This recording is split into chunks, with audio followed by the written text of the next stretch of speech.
하루는 장모님을 모시고 기분 전환이라도 시켜드릴 겸 백화점에 쇼핑하러 갔었는데 지하주차장에 주차하고 5층 여성의 류매장을 가기 위해 엘리베이터를 탔는데 1층에서 사람들이 한꺼번에 우르르 몰려 타더라고요. 어쩌다 보니 구석자리까지 밀리게 되었고 엘리베이터 안은 몰려든 사람들로 발 디딜 틈 하나 없이 꽉 차게 되었는데 저는 벽에 기대는 상황이 되고 바로 앞에 서 있는 장모와 어쩔 수 없이 앞뒤로 밀착해 서 있는데 그때 장모가 처음으로 여자로 느껴지더군요. 그날 이후 처갓집에서 장모와 1년 넘게 같이 살면서 장모님을 볼 때마다 점점 여성스러움에 반하고 한면으로는 세상에 혼자 남겨진 여자라는 생각에 보호 본능 같은 게 일어납니다. 저도 많이 혼란스러웠습니다. 안녕하세요. 결혼 3년 차 37살 남성입니다. 아내는 10살 연하의 27살이에요. 아내가 대학을 졸업하고 우연히 지인의 소개로 알게 되어 서로 눈이 맞아 1년 넘게 연애하고 사랑해서 결혼했는데 여자친구 나이가 어린 게 문제가 아니라 미혼모의 딸이라는 이유로 부모님이 결혼을 반대했었습니다. 저희 아버지가 굉장히 보수적이고 엄격하고 고지식한 공무원이십니다. 아내의 집안은 말 그대로 장모님도 가족들이랑 연락이 끊겨서 아내와 장모님이 단둘이 살았어요. 저희 부모님은 사돈 쪽이 이혼이어도 꺼릴 것 같은데 근본도 모르는 자식 아니냐며 족보도 없는 아내를 편견, 어린 눈으로만 바라봅니다. 하지만 그런 부모님의 편견이 저로선 너무 못마땅했었죠. 아내는 학원이나 과외를 한 번도 안 받고도 명문고를 나와 서울에서 세 손가락에 꼽히는 대학을 졸업했고 대학원에서 공부를 끝낸 후 대기업 연구원으로 취직을 할 예정인 대단한 여자였습니다. 더군다나 널씬한 몸매에 청순한 외모에 착한 마음씨까지 가정사 말고는 뭐 하나 빠지는 게 없는 여자예요. 여자친구의 집안이 아예 못 사는 집안도 아니고 장모님이 하시던 사업이 크게 성공해서 강남의 40평대 아파트에 경기도 파주 쪽에 7층짜리 빌딩도 소유하고 계셔 놀고 먹어도 먹고 사는 데는 지장이 없는 정도예요. 결국 부모님의 반대에도 불구하고 연을 끊을 작정으로 부모님의 허락 없이 결혼식을 올리게 되었죠. 부모의 허락 없이 한 결혼이다 보니 신혼집 장만에 경제적인 어려움을 겪게 되었고 아내가 먼저 저만 괜찮다면 처가집에서 신혼생활을 해보는 건 어떻겠냐고 하면서 장모도 하나뿐인 딸 시집 보내고 혼자 살면 적적하실 것 같다며 서로 기분 좋게 처가살이를 시작하게 되었죠. 근데 저는 하루라도 빨리 아이를 갖고 싶어서 혼인신고부터 하자는 입장인데 아내는 공부를 좀 더 해야 하니까 대학원 공부 다 끝나고 아이 가질 때 혼인신고 하자면서 결혼식까지 올렸는데 저보고 뭐 그리 급하냐며 차일피일 미뤘어요. 그런 아내가 결혼 3년 차에 경남에 국제식품박람회에 다녀오다 빗길 교통사고로 꽃다운 나이에 하늘나라로 가버렸습니다.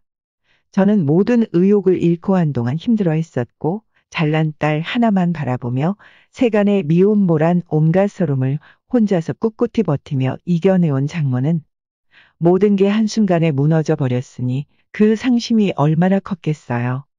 장모님은 결국 극심한 우울증에 스트레스까지 겹쳐 가족이라곤 피 한 방울 안 섞인 호라비 사위뿐인데 그나마 제가 옆에서 케어를 해드려야만 했었네요. 근데 문제는 장모와 한 집에서 단둘이 살게 되면서 점점 이상한 감정이 생겨났습니다. 장모가 20살 때 아내를 낳으셔서 사위인 저하고 나이 차이가 10살 많은 젊은 장모님이십니다. 영화배우 황신혜님 같이 40대 후반의 나이에도 불구하고 30대처럼 젊어 보이시는 그런 아우라가 풍기는 이미지입니다. 솔직히 이런 상황이 거짓말 같겠지만 한 번은 장모와 아내 셋이서 포항죽도 시장에 간 적이 있는데 횟집 아줌마가 장모가 제 아내냐고 물어본 적도 있었어요. 그때 장모님이 무안해 하실까봐 네, 제 마누라인데 이쁘게 생겼죠? 라고 농담을 했을 정도로 장모님의 외모가 젊고 꽤 아름다우십니다. 제가 세세히 설명 안 해도 장모님이 어떠신지 상상이 가시죠? 하루는 부장님 생신이었어요. 그래서 직원들끼리 부장님 생신 파티 겸 오랜만에 회식 겸 술자리를 가졌습니다.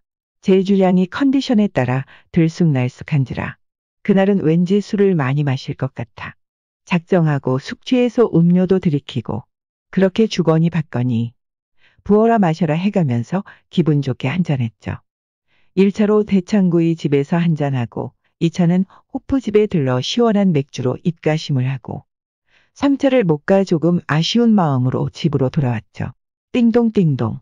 누구세요? 접니다 장모님. 하나뿐인 사위 왔어요. 아이고 웬일로 무슨 술을 이렇게 많이 마셨나. 장모님 오늘따라 기분이 너무 좋으네요. 저한테는 장모님밖에 없는 거 아시죠?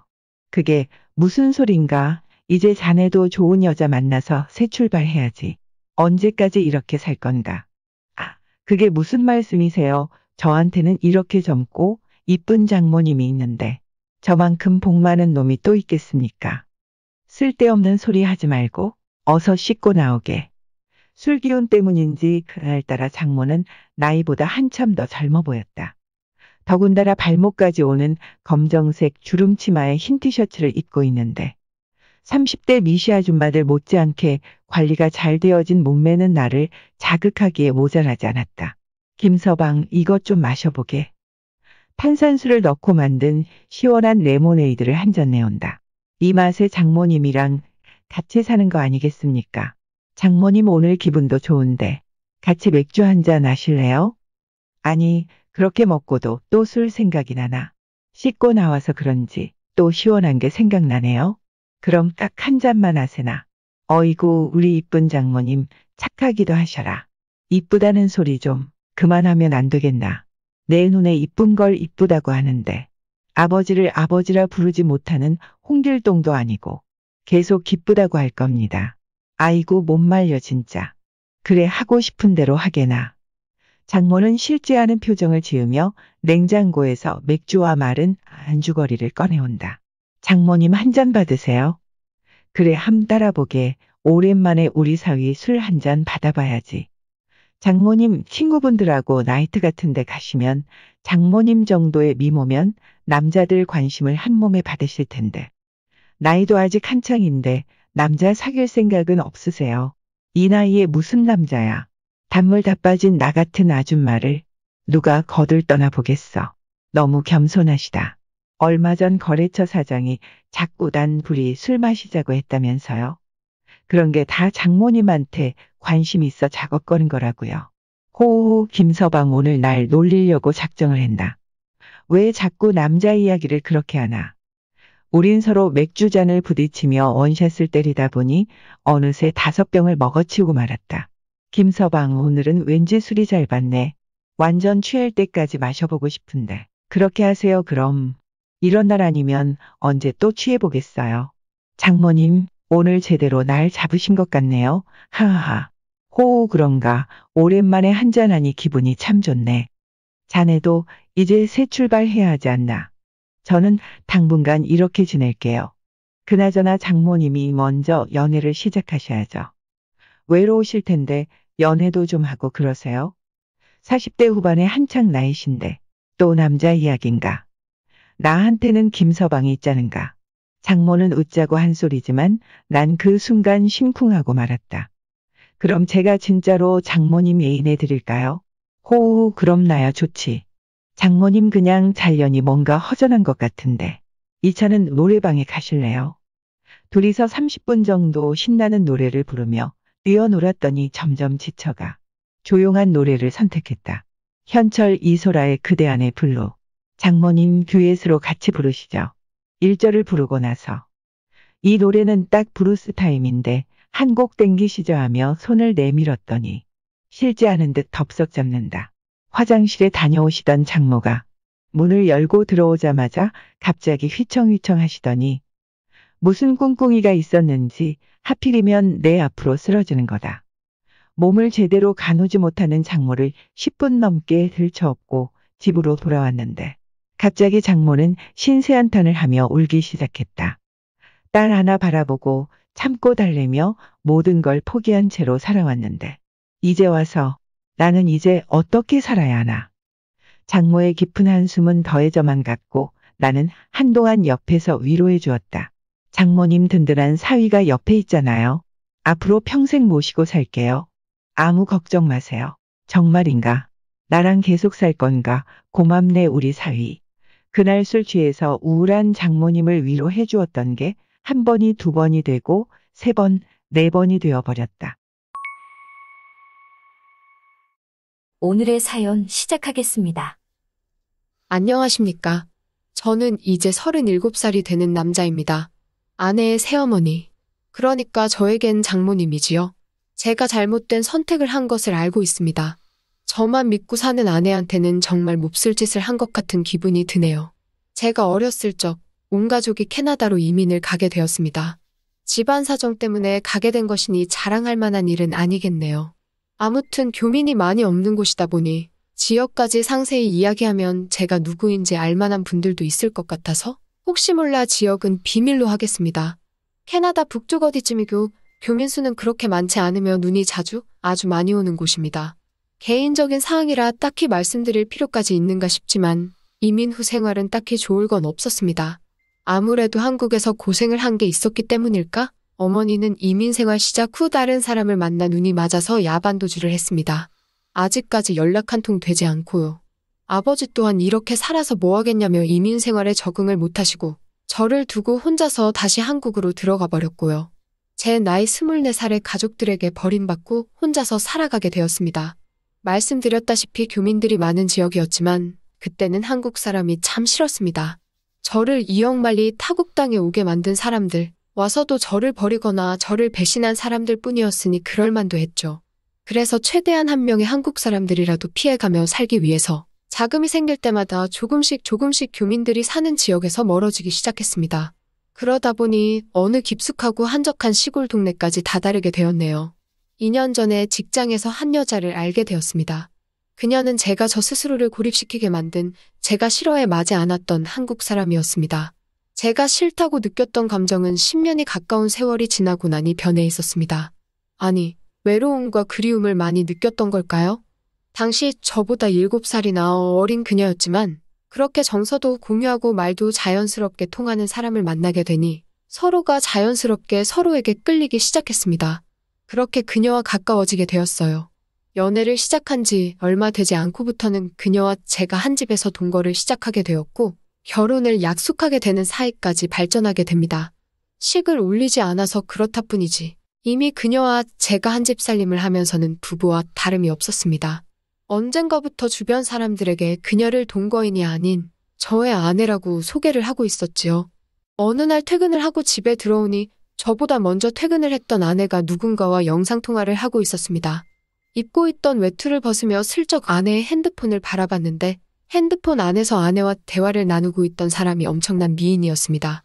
나이는 저와 살짝 비슷하거나 많아 보이기는 했지만 작은 전화기 화면 너머로 보이는 미모는 솔직히 말했을 때도 제 아내보다 훨씬 화려하고 아름다워 보였습니다. 누구보다 눈이 많이 오는 캐나다에 어울리는 창백하리만치 투명한 피부, 그 피부를 더 새하얗게 보이게 만드는 어깨 뒤로 늘어뜨린 긴 검정색 생머리. 자꾸 시선을 떨쳐낼 수가 없더라고요. 그렇게 통화하는 아내 곁을 떠나지 못하고 있는데 아내가 아빠는 잘 지내? 하면서 아버지의 안부를 묻고 있으니 그녀의 사촌 언니 정도로 생각을 했습니다. 왜냐하면 제 아내한테 형제가 없는 건 제가 이미 알고 있었거든요.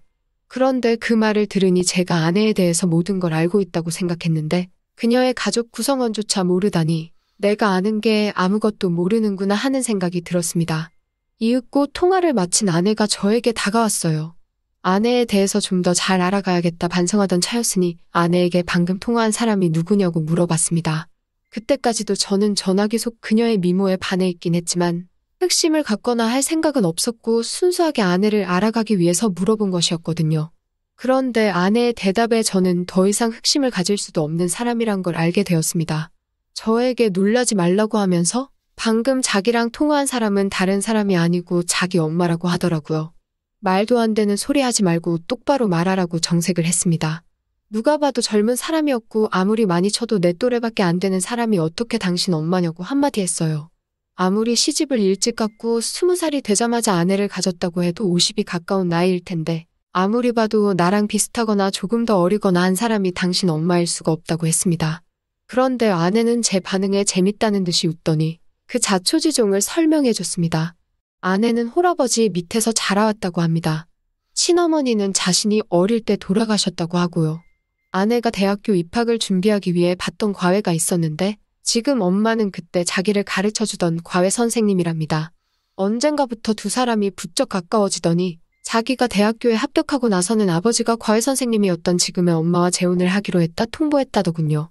또래의 새어머니를 맞으면 기분이 어떨까 했는데 아내도 아버지가 혼자서 오랫동안 외로워하는 걸 봐왔고 새엄마인 그녀조차도 같이 동고동락하며 대학교 입시를 준비하는 걸 도와줬던 사람이었으니 그렇게 거부감이 들지 않았다고 하더라고요. 오히려 아버지의 재혼을 환영을 해줬다고 합니다. 그리고 새어머니인 그녀도 아내를 사랑으로 감싸주었고 친구이자 언니이자 엄마로 재혼 후에도 아내에게 지극정성이었다고 말해주더군요. 아내도 저희 말에 우리가 같이 한 지가 벌써 몇 년인데 이런 개인사도 말을 안 했다니 새삼 미안하다며 다시 전화기를 들어 자기의 새엄마를 저에게 소개시켜 주었습니다. 작은 핸드폰 너머로 보이는 그녀의 모습은 아까 봤던 대로 정말 아름다웠습니다.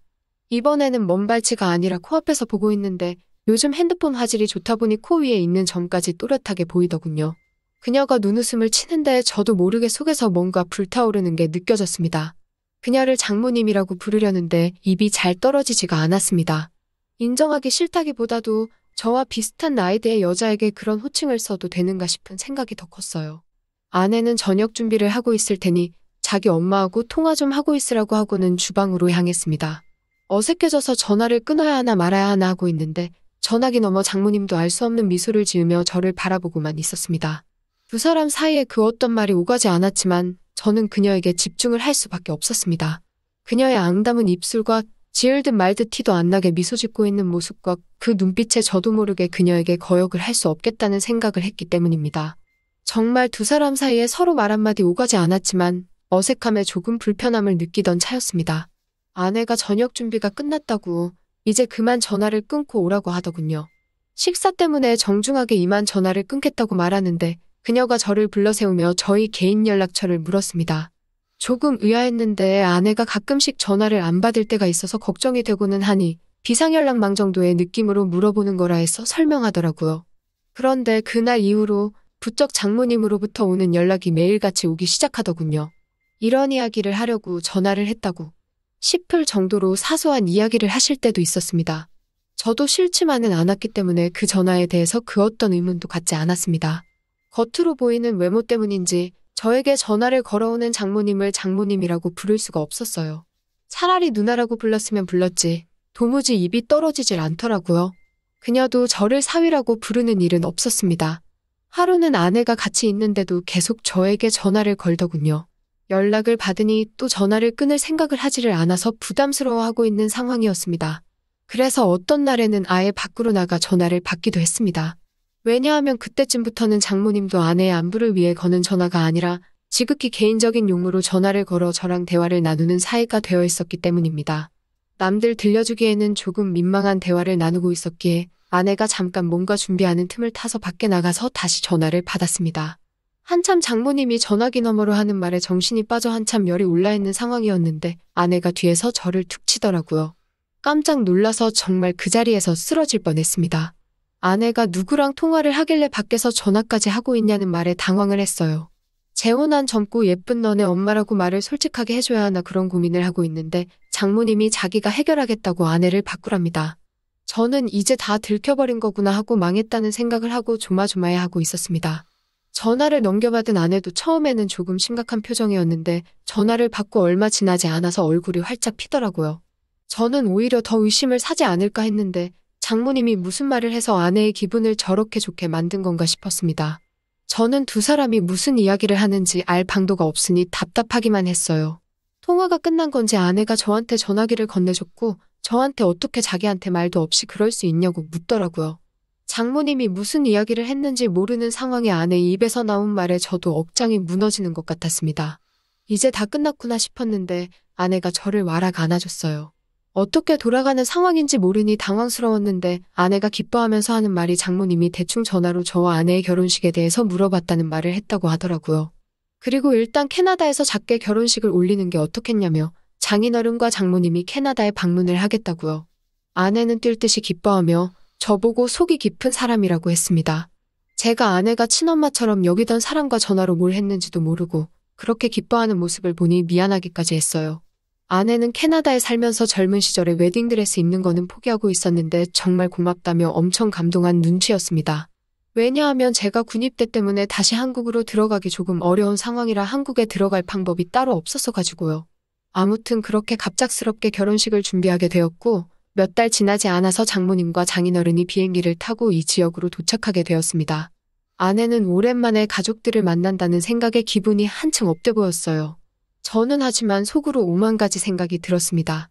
장모님이 또 어떤 돌발 행동을 해올지 몰랐으니까요. 공항에서 실물로 처음 만난 장모님은 손바닥만한 전화기 화면 속에서 보던 것보다 훨씬 아름다웠습니다. 키도 크고 화장이 진하긴 하지만 그만큼 더 새하얀 피부가 강조되었어요. 제가 좋아했던 검은 생머리는 파마를 해서 두꺼운 웨이브를 지게 만들었더라고요. 하지만 도무지 10시간이 넘는 장거리 비행을 하고 도착한 사람이라고는 생각이 들지 않을 정도로 장모님은 아름다웠습니다. 아내가 아무리 장모님을 언니이자 엄마로 생각한다고 한들 친아버지인 장인어른만큼은 아니었나 봐요. 공항에서부터 계속 아내는 아버지 옆에 달라붙어 떨어질 생각을 하지 않았습니다. 덕분에 어디를 가더라도 어디를 걷더라도 제 옆에는 항상 장모님이 같이 있었고 그만큼 저는 장모님과 또 시간을 보내게 되었어요. 두 사람이 못 듣는다는 걸 확신하는 자리에서는 장모님이 저를 실제로 보니 어떻게 해주고 어떻게 해버리고 싶다 뭐 이런 식으로 짓궂은 농담을 하는데 정말 저도 부끄러워서 고개가 들어지지 않더라고요. 두 사람은 2달이라는 꽤나 긴 장기 일정으로 놀러오게 되었습니다. 그동안에 결혼식 준비며 본식도 올리고 있는 만큼 여기 구경도 하다가 가려던 계획이었던 것 같아요. 처음 2주는 시차 적응 때문에 아무것도 못하더라고요. 새벽 출근이 있어서 일찍 일어날라 치면 1층 거실에서 창밖을 바라보고 있는 장모님을 매번 마주치게 되었습니다. 물론 집안에 모두가 있었기 때문에 저도 그만큼 조심조심 해야 했어요. 장모님도 그걸 아는지 살짝 다가와 제 손을 잡는 것 말고는 아무것도 하지 않았습니다. 그리고 두 사람이 시차 적응이 완전히 끝난 첫 주말이었습니다. 밖에 대설주의보가 내려와 있는데도 아내는 가족들과 나들이를 가고 싶다고 하더라고요. 장모님은 몸 상태가 조금 안 좋다고 해서 집에 쉬게 되었고 저는 아내와 장인어른을 따라 밖에 나오게 되었습니다. 차로 한 20분쯤 이동했을 때 장모님한테서 아내에게 전화가 왔어요. 눈도 많이 온다고 하고 혼자 있는 게 조금 무서워서 그런데 그냥 오늘 나가지 않으면 안 되냐고요. 아내가 아쉬워하는 분위기였지만 하는 수 없이 차를 돌려서 돌아오기로 정하려고 하던 찰나였습니다. 아내가 집에다가 저를 내려줄 테니 저라도 집에 있어달라고 하더라고요. 아버지랑 꼭 나가고 싶다고 하면서요. 그때 저는 속으로 그날 무슨 일이 나도 나겠다는 예감을 하게 되었지만 딱히 그러지 않겠다는 말도 하지 않았습니다. 집에 오는 길에도 눈발이 꽤나 날리기에 집에 도착하면 아내가 그냥 나가지 말자고 할 수도 있겠다는 생각을 했는데 그렇지 않았어요. 정말 저를 내려주고 두 사람은 다시 출발하더라고요. 솔직히 마음속에는 제가 집에 들어가면 큰일이 나겠다는 생각이 들어서 갈까 말까 많이 망설였습니다. 그런데 눈이 너무 내려서 결국 집으로 들어갈 수밖에 없었어요. 집 안에 들어가니 장모님은 거실 소파에 누워서 잠에 들어 있었습니다. 잠자는 모습이 참 아름답더라고요. 그래도 이렇게 주무시고 계시니 다행이다라는 생각이 들었습니다. 이불을 꺼내와 자고 있는 그녀의 위로 덮어주었고 소파에서 잠든 그녀를 뒤로하고 저도 방에 들어가서 잠을 청했습니다. 1~2시간쯤 잠을 청한 것 같은데 아내한테 전화가 왔어요. 결국 제 예상대로 눈 때문에 갇혀서 이틀 정도는 오도 가도 못하게 되었다는 소식을 전하더라고요. 저는 그 말을 들었을 때 이미 모든 걸 포기해버렸습니다. 이틀이라는 긴 시간은 제가 제 의지로 저를 다스릴 수 있는 시간이 아니라고 생각을 했어요. 그 길로 저는 거실로 나가 자고 있는 장모님을 깨웠습니다. 사정을 설명하고 그래서 우리는 이틀 동안 단둘이 이 집에서 지내게 되었다고요. 잠에서 덜 깬 장모님은 저를 보고 슬쩍 웃더라고요. 이제서야 방해꾼이 없어졌다는 말을 하고서는 말이죠. 사실 장모님은 제가 어떻게든 기회를 만들 줄 알았는데 그러지 않아서 답답했다고 하더라고요. 오늘 짧게나마 같이 있게 된 줄 알았더니 이렇게 길게 같이 있게 될 줄은 몰랐다고 하면서요. 저도 이 상황을 기대하기는 했지만 그렇다고 마냥 이 상황을 즐길 수는 없었습니다. 저 때문에 결혼식까지 포기했던 아내 생각을 하면서 아내에게 죄책감 또한 가지고 있었기 때문에요. 그래서 제 옆에 너무 가까이 붙는 그녀에게 장모님, 너무 가까이 서 계신 것 아닌가요? 라고 말을 했더니 그녀가 제 입을 틀어막으며 오늘만큼은 장모님이 아니라 그냥 누나가 하고 싶다고 누나라고 불러달라고 하더라고요. 아내와 장인어른이 집에 들어온 건 예상했던 이틀보다 빠른 다음 날이었습니다. 문이 열리는 소리에 정말 쏜살같이 재빠르게 제 방으로 뛰어들어갔네요. 눈이 펑펑 내리는데 우통을 까고 자냐고 아내가 한 소리를 하기는 했는데 장인어른이나 아내는 당연히 장모님과 저 사이에 그런 일이 있었을 거라고 생각하지는 않았나 봐요. 두 사람 다 그냥 눈이 얼마나 왔는지만 이야기하지 둘이서 집에서 뭐 했는지는 관심도 없었으니까요. 장모님은 그날 저를 따로 불러내서 또 폭설이 오지 않는다면 어제의 일은 가족들을 위해 우리만 간직하자고 말을 해왔습니다. 그렇게 정말 거짓말같이 더 이상 눈은 내리지 않았고 예정대로 집 근처에 있는 성당에서 두 분의 축하 속에 아내와 저는 결혼식을 올렸지요. 저는 아내에게 비밀을 간직한 채 결혼 생활을 이어가고 있습니다. 장모님은 귀국한 날 이후로 저에게 개인적으로 연락하는 일이 없었어요. 아내와 또 영상통화를 하고 있을 때 제가 기웃거리기라도 하면 장모님이 우리 사위가 보고 싶다면서 자기는 캐나다에서 눈이 많이 오던 그날이 아직도 기억이 난다고 하십니다. 저는 그때마다 등줄기에 식은땀이 흘러내리기는 하지만 아내는 정말 그때 눈 많이 왔다며 맞장구만 쳐주고 있고요. 아내에게 이런 걸 숨긴 채 제가 과연 행복한 결혼 생활을 이어갈 수 있을지는 잘 모르겠습니다. 저도 가끔씩 장모님이 보고 싶을 때가 있거든요. 그래도 이겨내고 한번 살아보려고 합니다. 또 찾아주셔서 감사합니다. 매일 새롭고 흥미로운 사연으로 찾아뵙겠습니다. 구독과 좋아요 잊지 마시고 다음 사연으로 다시 찾아뵙겠습니다. 감사합니다.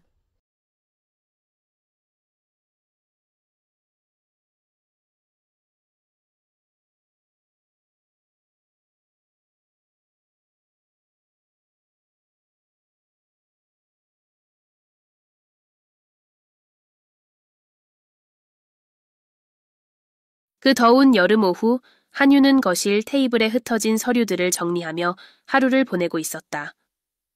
경기도에 위치한 그녀의 집은 두꺼운 벽에도 불구하고 여름의 더위가 스며드는 듯했다. 몇 주간 서울에서 바쁘게 일한 끝에 드디어 가족과 함께 나누는 이 집에서 잠시 휴식을 취하고 있었다.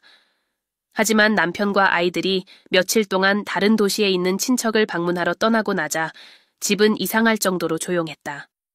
한유는 이 드문 고독의 순간을 즐기고 있었다. 가장 편안한 옷을 입고 가벼운 블라우스와 쇼츠를 입은 채 맨발로 집안을 돌아다니며 긴 머리를 자유롭게 풀어놓았다. 그녀는 아침 내내 식물에 물을 주며 새소리를 들었다. 그것은 그녀를 항상 평온하게 해주는 일이었다. 이제 거실 소파에 앉아 오랫동안 읽고 싶었던 로맨스 소설에 몰입해 있었다. 그때 예상치 못한 초인종 소리가 그녀의 평온을 깨뜨렸다. 한유는 방문객을 예상하지 않았기에 미간을 찌푸렸다. 책을 옆에 내려놓고 문으로 다가갔다. 문을 열었을 때 그녀는 지훈이 문 앞에 서 있는 것을 보고 놀랐다. 그의 얼굴에는 특유의 여유로운 미소가 가득했다. 누나, 방해가 되지 않았으면 좋겠어요. 그는 늘 그렇듯 공손하고 캐주얼한 톤으로 말했다. 지훈은 한윤의 남편의 동생이었다. 그는 항상 편안한 태도와 인상적인 존재감을 가지고 있었다.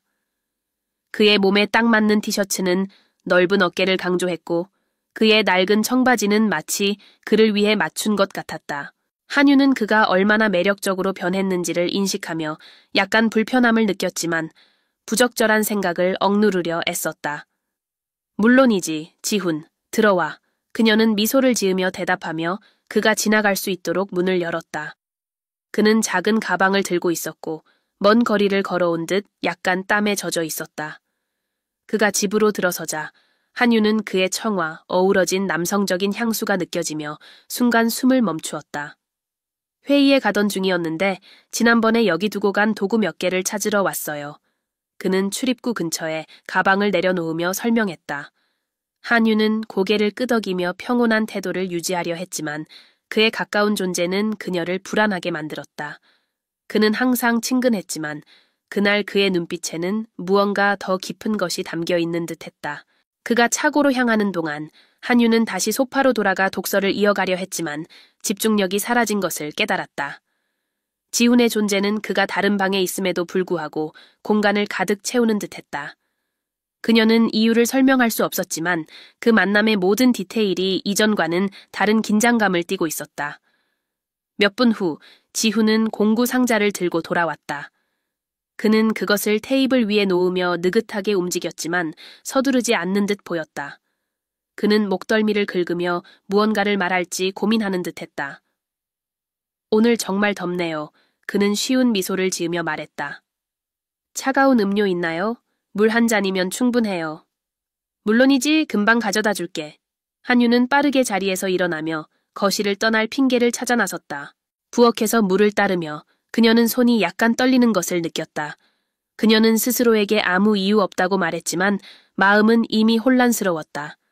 지훈은 그녀의 남편의 동생이었다. 가족이었다. 그러나 거실로 돌아와 물을 건넸을 때 그녀는 그 불편한 감각이 여전히 남아있음을 깨달았다. 그는 물을 한 모금 마시고 고개를 끄덕이며 미소로 고마움을 표했다. 그의 몸에 밀착된 티셔츠는 땀으로 약간 젖어 있었고 그의 근육의 선명함을 더 강조했다. 한유는 시선을 재빨리 돌리며 이런 디테일을 인식한 것에 죄책감을 느꼈다.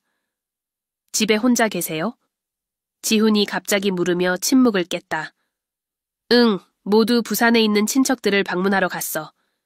그녀는 자동적으로 대답했지만 그 질문에 무게를 느꼈다. 지훈은 고개를 끄덕이며 시선을 방 안에 돌렸다가 다시 그녀에게로 향했다. 이어지는 침묵은 창밖에서 들려오는 새소리로 채워졌다. 한유는 그 분위기를 깨고 싶어 무언가를 말하려 했지만 말은 목에 걸린 듯 나오지 않았다. 누나, 제가 이렇게 말하면 이상할 수도 있지만 저는 항상 누나가 모든 것을 돌보는 모습을 존경해왔어요. 누나는 정말 대단한 분이에요. 그의 말은 단순했지만 그 안에는 그녀의 심장을 뛰게 하는 무언가가 있었다. 한유는 긴장된 웃음을 지으며 대화를 다른 방향으로 돌리려 했다. 고마워, 지훈. 하지만 너무 과대평가하는 것 같아. 그냥 필요한 일을 하는 것뿐이야. 그는 한윤을 바라보며 그녀가 쌓으려는 어떤 가식적인 벽이라도 꿰뚫어 볼 것 같은 강렬한 눈빛을 가지고 있었다. 그의 입가에는 미묘한 미소가 떠올랐고 마치 무언가 더 말하고 싶지만 어떻게 표현해야 할지 모르는 듯했다.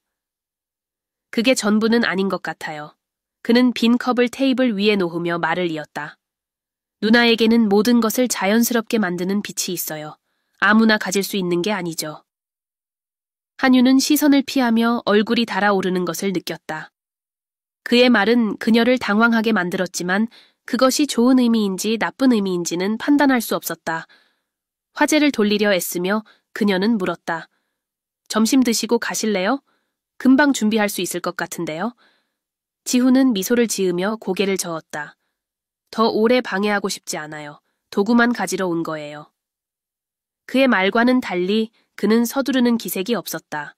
한유는 고개를 끄덕였지만 무언가 더 말하려던 찰나 그녀는 그의 손이 자신의 팔을 가볍게 스치는 것을 느꼈다.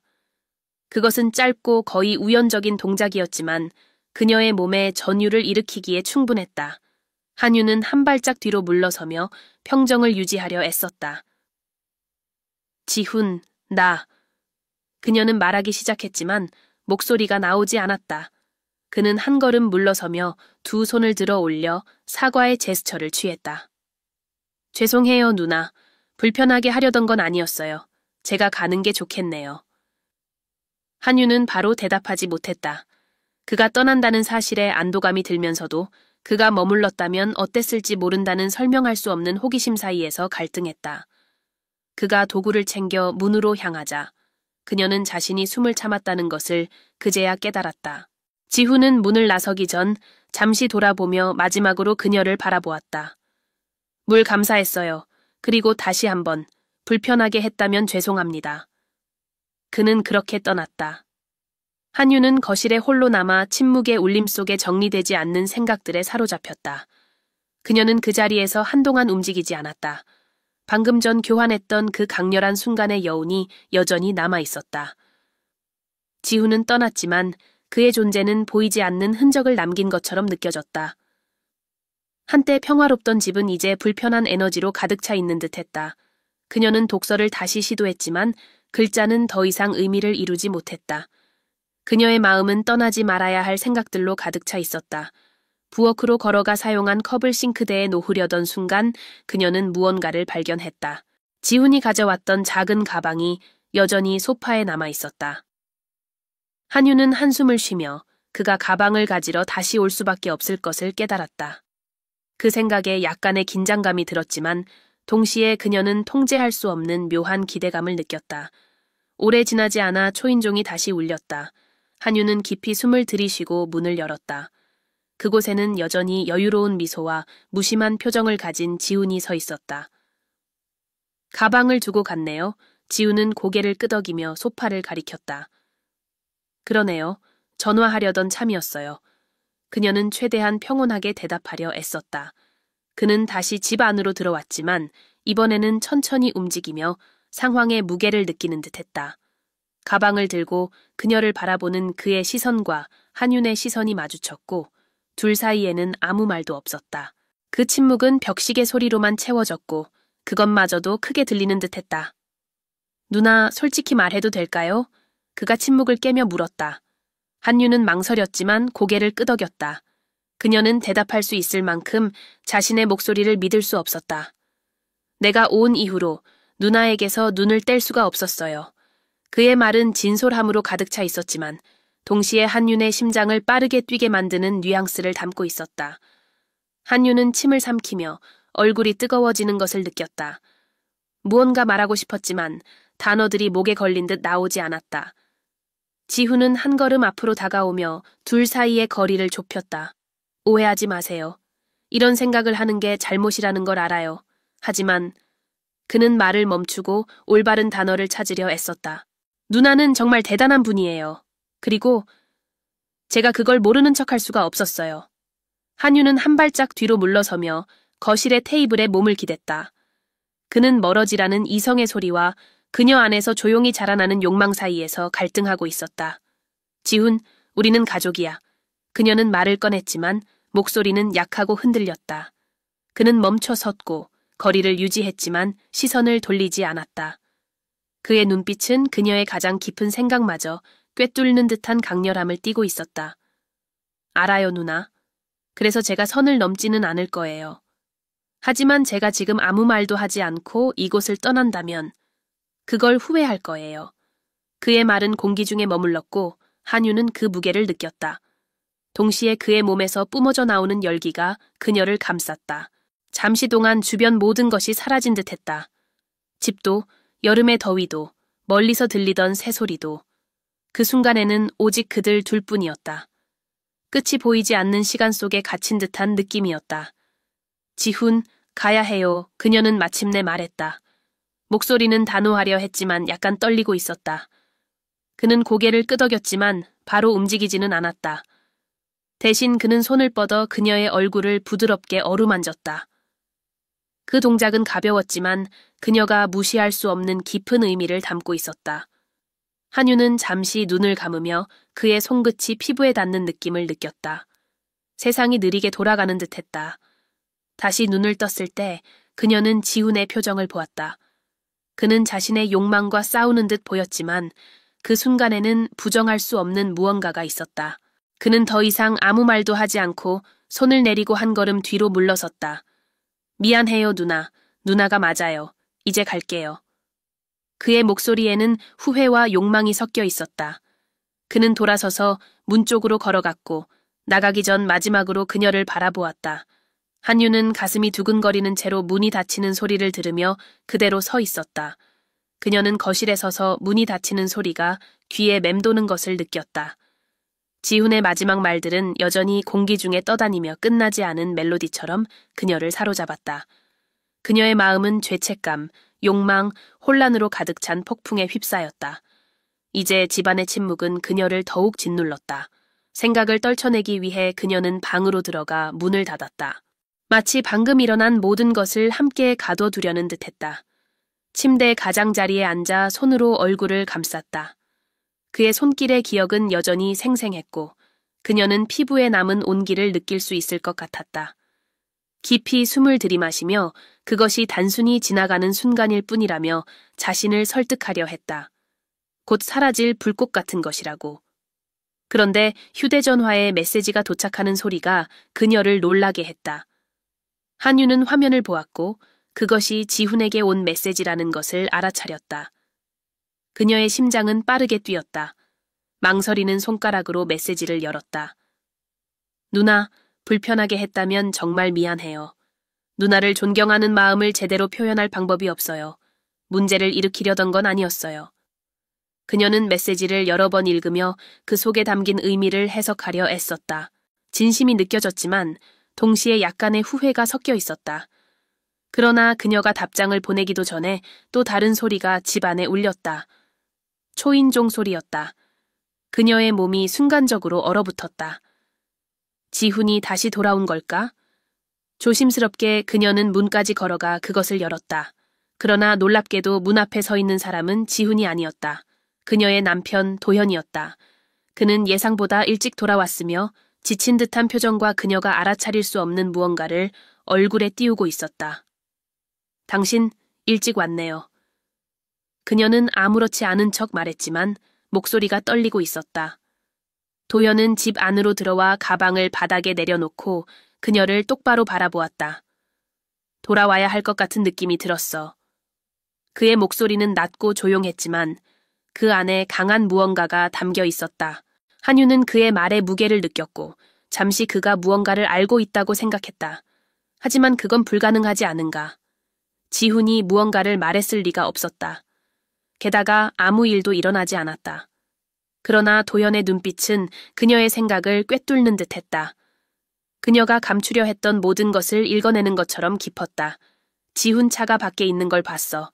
그는 무심하게 말했지만 표정은 여전히 알 수 없었다. 그가 다녀갔나? 한유는 속이 뒤집히는 것 같았다. 침을 삼키며 평정을 유지하려 애썼다. 네, 도구 몇 개를 가지러 왔어요.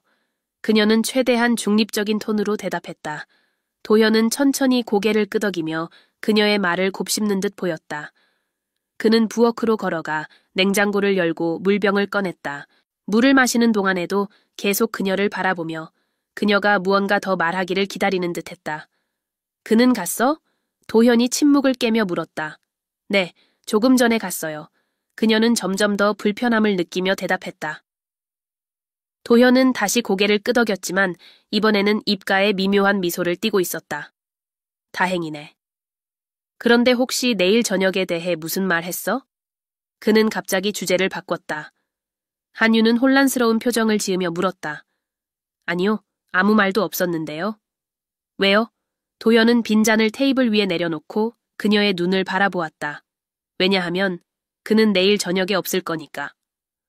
어젯밤 나랑 같이 부산으로 갔거든. 한윤의 발밑에서 땅이 꺼지는 것 같았다. 그게 무슨 말일까? 지훈이 방금 전 여기 있었다. 그녀의 머릿속은 혼란으로 가득 찼고 이해하려 애쓰는 동안 모든 것이 그녀가 믿고 싶지 않은 방향으로 맞물리기 시작했다. 그게 무슨 말이에요? 그녀는 거의 속삭이듯 물었다. 도현은 한 걸음 앞으로 다가오며 미소를 지운 채 어두운 표정을 지었다. 내가 말하고 있는 건 오늘 당신과 여기 있었던 사람이 누군지 모르겠다는 거야. 하지만 내 동생이 아니었다는 건 확실해. 한유는 숨이 멎는 듯했다. 심장은 너무 빠르게 뛰어 그녀가 쓰러질 것 같았다. 그의 말은 천둥처럼 그녀의 머릿속에서 울려 퍼졌다.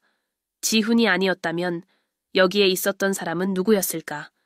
그리고 왜 모든 것이 그렇게 현실적으로 느껴졌을까? 한유는 대답하려 애썼지만 아무 말도 나오지 않았다. 그 진실의 무게는 그녀를 짓눌렀다. 도현은 그녀를 계속 바라보며 그녀가 할 말이 있기를 기다렸지만 그녀에게는 설명할 방법이 없었다. 방 안의 긴장은 극에 달했다. 공기가 더 무거워진 것처럼 느껴졌다. 그때 한윤의 휴대전화가 다시 진동했다. 떨리는 손으로 그녀는 휴대전화를 집어들었다. 지훈에게서 온 새로운 메시지였다. 메시지를 열었을 때 그녀는 온몸에 피가 얼어붙는 것 같았다. 당신이 이번 방문을 즐겼길 바랍니다. 저는 지훈이 아니지만 누나를 만나 뵙게 되어 기뻤습니다. 다음에 또 뵙겠습니다. 한유는 휴대전화를 손에서 놓쳐 바닥에 떨어뜨렸다. 주변 세상이 빙글빙글 도는 것 같았고 방금 일어난 일을 어떻게 받아들여야 할지 알 수 없었다. 도현은 그녀의 반응을 보고 미간을 찌푸리며 바닥에 떨어진 휴대전화를 집어들었다. 메시지를 읽은 그의 표정은 분노와 충격이 뒤섞인 모습으로 변했다. 이 사람이 누구야, 한윤? 그의 목소리는 긴장감으로 가득 차 있었다. 그녀는 대답할 수 없었다. 그저 그날 평범해 보였던 그 오후가 자신의 삶을 예측할 수 없는 방향으로 완전히 바꾸어 놓았다는 사실만 알고 있었다.